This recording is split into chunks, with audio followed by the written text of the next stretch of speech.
Hello everybody, my name is Lucas Snuffin. I'm a student in the history as well as the education departments here at Metro. And today I'll be giving a presentation on district created curriculum and its problems using culturally responsive teaching as a vehicle to have curriculum created at the school level as opposed to at the district level. Project rationale and purpose is listed behind me on the screen, but I realized that this presentation or this issue is happening in our schools from a personal experience in a field that I was in throughout my time here at Metro. I was generating a lesson on generating better questions. I was really excited. I've been with the kids for about a month and a half, 2 months at this point, got to really know them, but I kept getting stonewalled and blocked by the teacher saying that my lesson wasn't to district standards. In the end, after 4 revisions, my lesson got scrapped and I had to teach a different lesson that a member of the faculty had created for me. So I realized this was a serious problem that needed to be addressed. This presentation is a 4-part presentation. We will first go over the history of school districts. Second part, we'll be looking at what the modern school districts do. Third part is looking at that culturally responsive teaching aspect. Fourth part is going to be looking at my synthesized arguments for this presentation. Part number 1, history of school districts. Before we talk about the first school districts, we first have to talk about how school is administered through society at the very beginning of this country's founding. In the early days of American thought, or American life, I shall say, education wasn't something that was administered, was not something that needed a separate entity to administer. As the quote states, education was rudimentary delivered, and it was delivered through one of 3 locations. The locations being the workplace, the home, and the church. All 3 of these places, because of the way society was developed, you didn't need an institution to create schools or to generate education. This all changed when new challenges emerged through a changing country that we lived in, or that the people lived in, I shall say. The challenges are presented on the screen behind me, but all of these challenges can be fixed with the need for the instruction or creation, I shall say, of public institutions like public schools. This graph here showcases Boston in 1850 and in 1876 how school districts started to actually be created and make a hierarchical system of bureaucracy. Another element that was added on was progressive education in 1918 with the 7 educational objectives or the cardinal principles of education. This showcased a focus on a child-centered education. Child-centeredness was a key aspect of progressive education. And all 7 of these showcased the need for a new elements of the already established public school institution. When the Cold War came around later on in the 20th century, conservatives really started to combat the child-centeredness aspect of progressive education. One key conservative was Alan Zoll, pictured on the screen behind me, and his quote, to absolutely reject child-centeredness itself, showcasing that it was weak to the American population, American educational system against the Soviet Union. This was realized when the USSR really launched the Sputnik in 1957, to Eisenhower creating the National Defense Education Act in 1958, the sole purpose of funding school districts. A political conflict made so school districts would be more controlled on what was taught, and the NDEA provided financial aid and funding for school districts. In fact, John Deacoff's study that I mentioned here actually showcased how this funding was used to improve and expand school districts by hiring more staff to make sure education is administered properly. Now that we know the history of school districts, we're going to go ahead and move along to part number 2, what modern school districts do. This slide is a demonstration of the Department of Education at the federal level. This Department of Education organizational structure gives a lot of power to individual states to create their own standards. One of those such states is our own home state of Colorado. In November of this year, this is the most recent organizational structure for the state of Colorado. These images showcase how bureaucracy is actually controlled and is evident in the educational systems that we see in our country today. There's a lot of hoopla on this slide, but it can be summarized that the districts are responsible for these 4 responsibilities: staff assignments, centralizing operation, oversight, and of course, the one we're talking about today, curriculum. Staff assignments can be summarized briefly as HR responsibilities. Centralizing operation can be ensured that the legally binding responsibilities of the district are actually being met. And oversight is all property maintained by the districts from being taken care of appropriately. Now we're going to move on to the whole point of this presentation, in curriculum. In curriculum, there's a major problem that we see, and that's how do we teach universally accepted concepts? The universally accepted concepts on the screen behind me is what is agreed upon by educators in the field, but how that is actually done is the problem. There's a lot of issues, a lot of controversies over what should be taught. And it doesn't make things better when the Colorado Department of Education, who we mentioned earlier in this portion of the presentation, gives very vague standards for social studies concepts.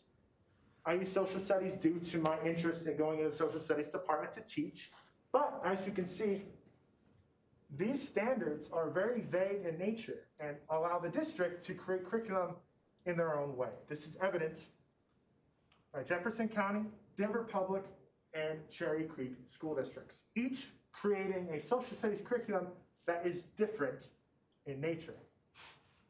The one that's most interesting to me is the Cherry Creek School District, a district with curriculum determined by the individual school itself, something that I argue should already be done.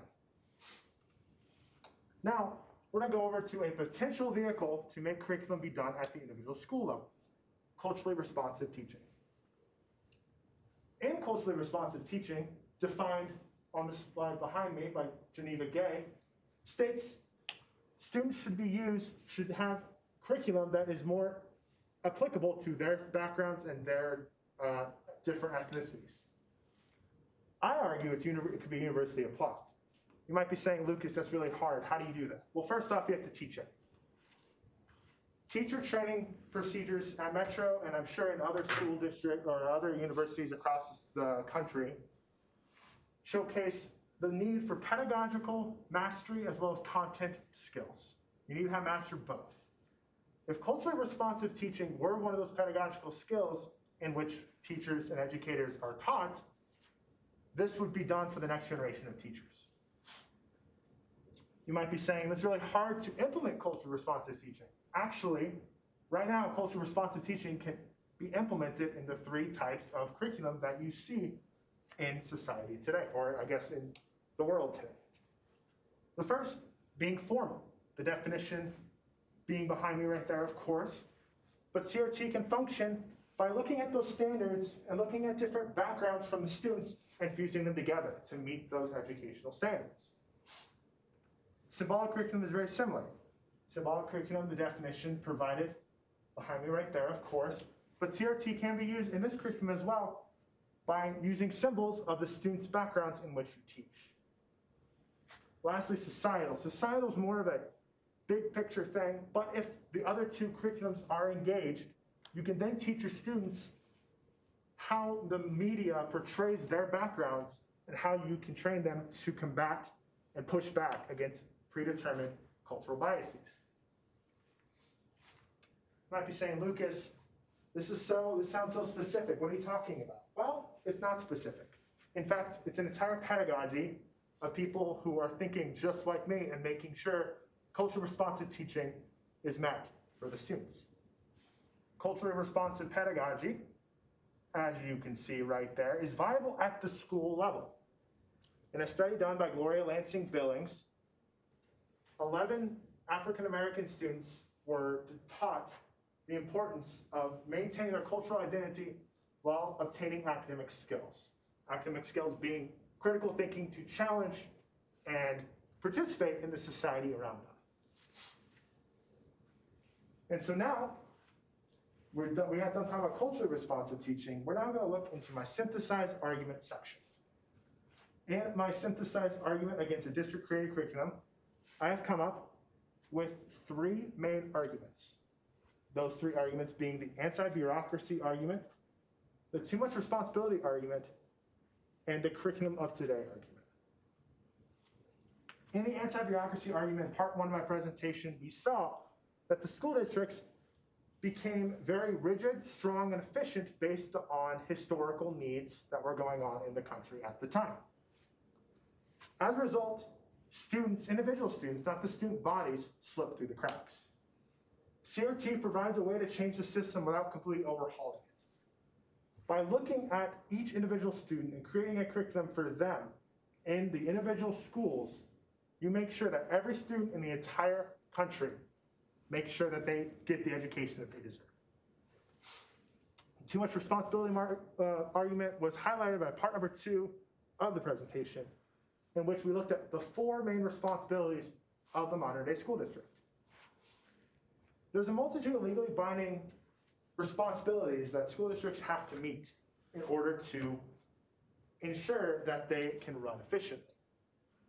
By looking at the individual school district and the curriculum that they create, so many resources go into curriculum that is combative and argumentative by parents and students alike.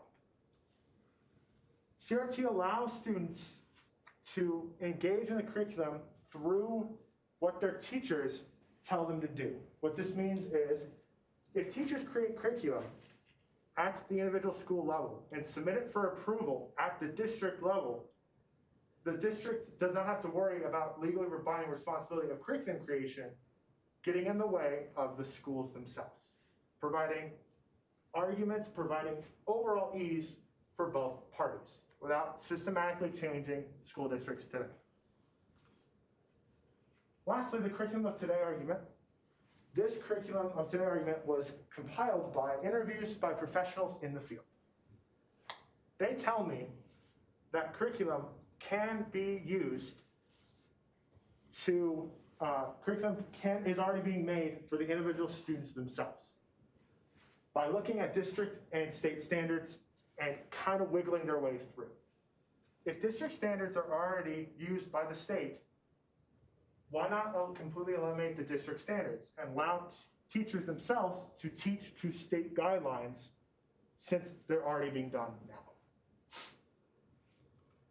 Limitations and expansions of research. Limitations are COVID-19. As we know, COVID-19 has made this semester and this entire symposium day very interesting for all of those presenting. COVID-19 for me has made it so that it was really hard to meet with advisors, get advice, get feedback, all of that stuff. And COVID-19, of course, it will still be a limitation moving forward for all of us and in the world. Expansions will be culturally responsive pedagogy. I want to look further into how culturally responsive pedagogy can be used at the individual school level. I want to see how, regardless of content or regardless of what is being taught, to see how this pedagogy can be used to track academic success at the individual school level. That was my presentation on why district-created curriculum is an issue and a potential argument on how to solve this problem. These are my works cited for the slides themselves. And here are my picture credits for what I used in the presentation. Thank you so much, and have a great rest of your day.